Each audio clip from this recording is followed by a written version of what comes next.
So guys, eto kami ngayon naglalakad papuntang palengke. So kung nakikita nyo, basa yung kalsada, mulampaw kasi dito.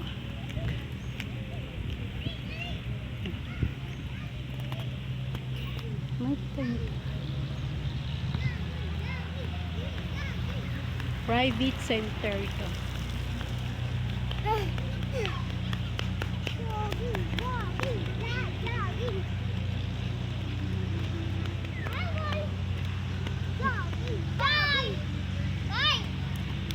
Private cemetery.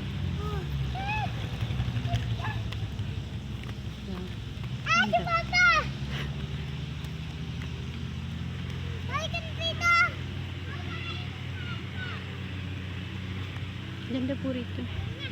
So,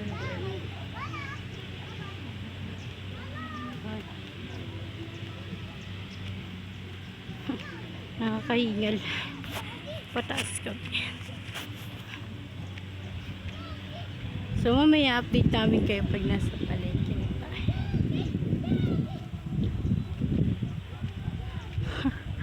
Ito yung mga ganap namin pag maglalakad kami. Yan, dyan yung takbuhan. Andyan pati yung magtuturo yung dalawang bata. Alam mo yung saktuhang budget lang. No, tapos biglang may nagugustuhan yung mga bata sa tindahan. No choice ka, kundi pagbibigyan mo siya. Diba? Kasi kung di mo nang pagbibigyan, nakakahiya. Andun na yung mag-aarte-arte sila, iiyak-iyak sila. Yan. Ay,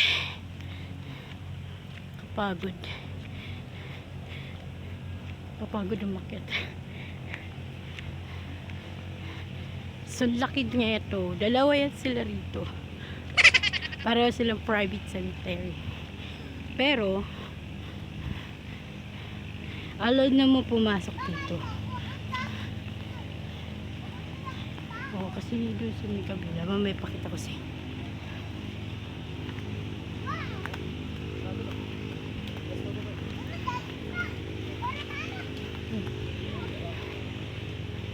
Babayan. Nandun kami. Nandun kami sa pinakadulo. Ay. At ito yung guys, sinasabi ko sa inyo na kaya kami nakakapasok dito sa private cemetery kasi dito sa side, dito sa kabila. Doon. Lang. Turo ko sa inyo guys.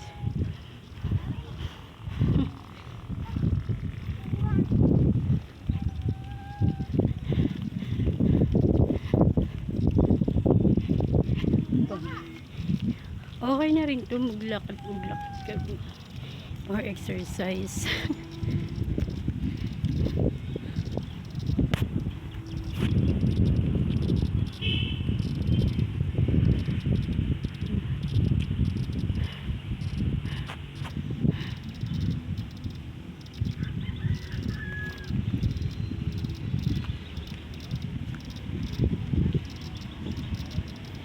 Alam niyo sa puno na to, pagka dumada kami ito, ano siya, yung parang maingay siya, pakinggan nyo.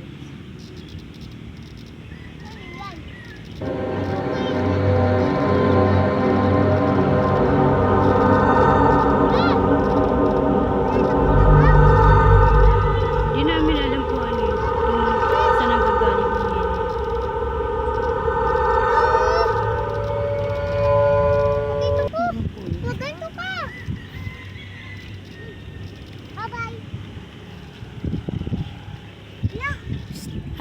Hi ka sa...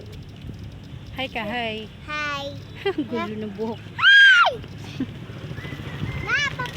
Ayoko na papabuti ka.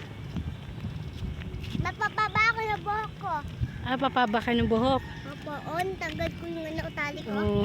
Para maaba. Diba, dyan tayo ng CR? Oo, dyan tayo nagsiba. Maihi ako.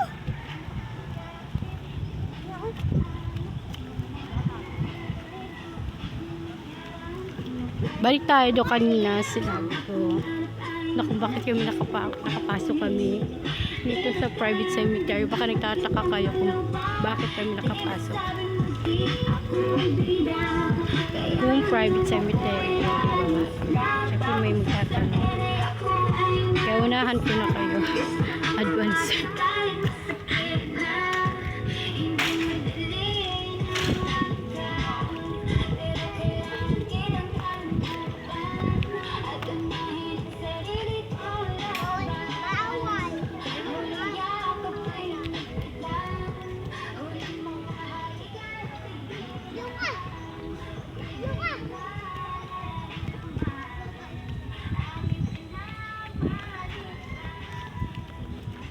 Tigay yung pako, guys.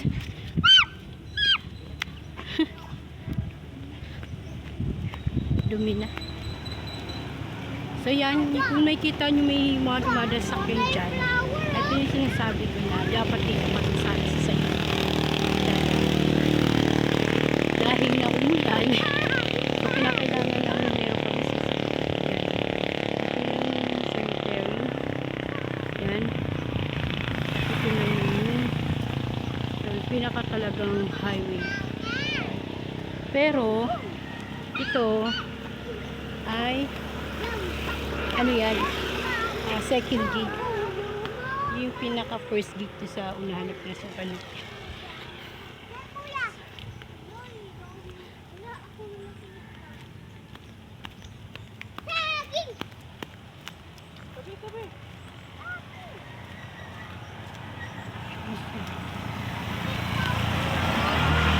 Pupunta sa amin palengke.